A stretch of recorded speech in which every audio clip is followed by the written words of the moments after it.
Hey guys, welcome to the Liberal Hive Mind, a channel solely focused on exposing the abundant hypocrisy of the left. Again, finally, we have an administration that's tackling important issues, but most importantly, asking the right questions. And lately, the question that the Trump administration has been asking is, where are all these American taxpayer dollars going? And sure, there's been a focus on USA, the Treasury Department, and other federal institutions, but as we all know, these problems aren't uniquely federal, and so I guess Trump is now widening the horizon and setting his sights directly on the state of California and, of course, their slick back hair leader, Gavin Newsom. Donald Trump recently announced an investigation into Gavin Newsom and the absolute train wreck that is California's so-called high-speed rail project. And let me tell you, it's long overdue, as this high-speed rail project, which is ironically going nowhere, seems to be one of the biggest money pit scams in American history. And that right there is saying something. So again, Trump walks into office, sees billions of dollars completely evaporating into thin air, and he's asking the obvious question, the question that we ought to be asking: where the hell did all that money go? Let me show you guys exactly what's going on. We got some stuff to get into, so let's roll the tape. Alright folks, so this clip's actually from a week and a half ago. I've been keeping it on the back burner, but now it's time to tackle the issue. Take a look at what's going on. One of the things I want to investigate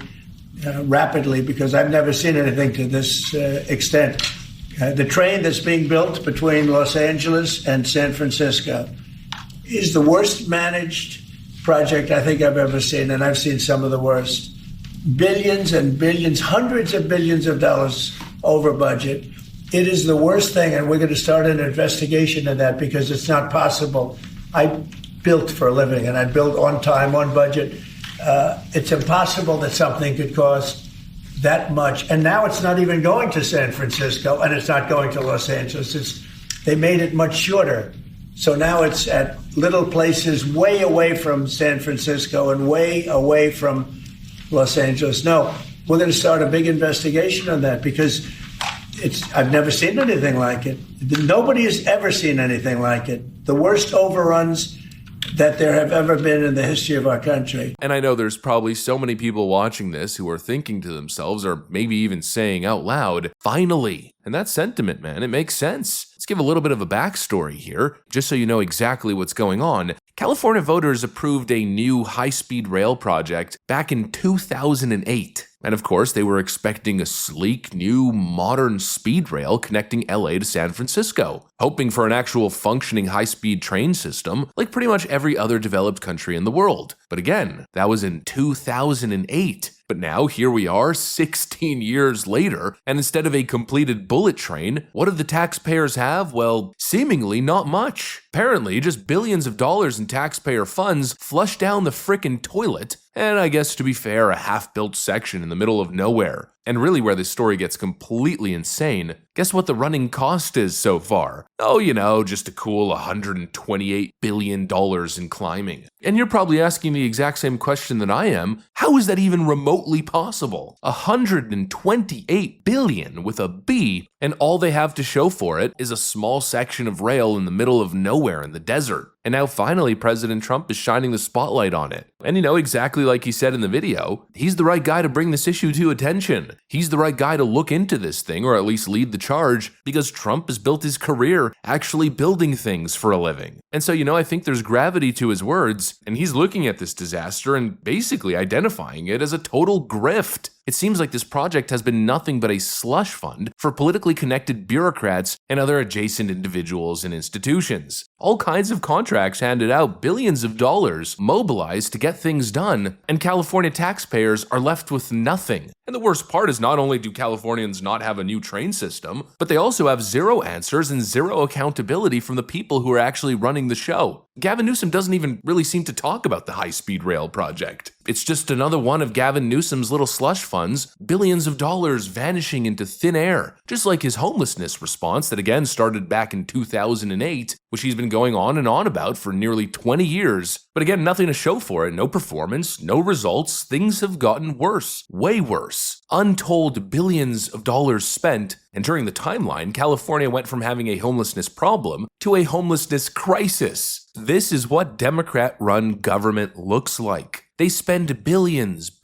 and over the years, trillions, and produce absolutely nothing. And when it all falls apart, they have the audacity to ask for more, continuously asking for more. As we know with these Democrats, the only way to solve a problem is to throw more money at it. But all you're throwing your money in is a frickin' money pit, a bureaucratic money pit. You just cannot expect big Democrat government to get anything done efficiently, and in this case, let alone anything done in general. And actually, to put that into a little bit of perspective here, Democrat LA Mayor Karen Bass just released this video outlining a part of the rebuilding process for people who lost everything in the Palisades fires. In front of the city's one-stop rebuilding center for all of those Palisadians that lost their homes in the tragic fires.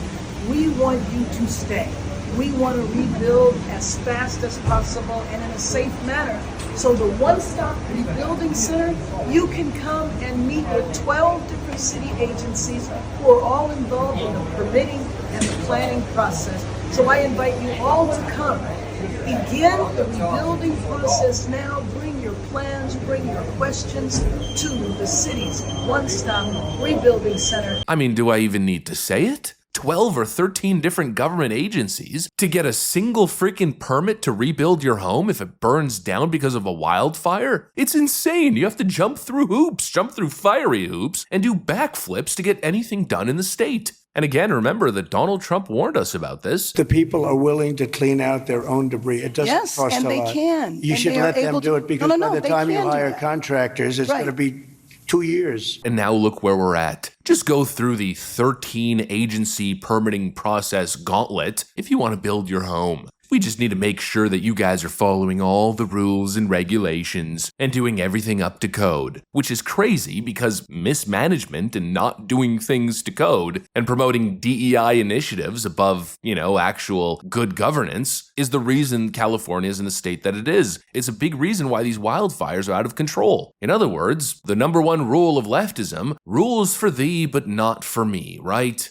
And actually, that reminds me of another scandal from California that's been revived and making the rounds lately. California's PG&E scandal. Governor, why is it okay for you to take money from a felon? And you know that the way you framed that is going to lead me to ask you to... PG&E was convicted of 6 federal felonies in 2016. After that, you took more than $200,000 to help get elected. How should people trust you to be running the show to come up with the solution? I wish you luck with whatever you're working on, but that's a strange question. Well, I know it's a strange question. It's a strange time, but there's a convicted federal felon making campaign donations in this state to our duly elected leaders, including the speaker, who took almost $9,000. We're trying to focus on the It's a serious question. You don't think people want an answer to that? Yeah, you have to run through hoops, but PG&E, a company whose negligence has literally burned down entire towns, killing people, destroying homes, and leaving thousands homeless, instead of holding them accountable, Newsom helped bail them out. And really, to show you how deep the corruption goes, the legislation that Gavin Newsom signed to hold PG&E accountable in the response of their failing energy systems causing massive wildfires across the state,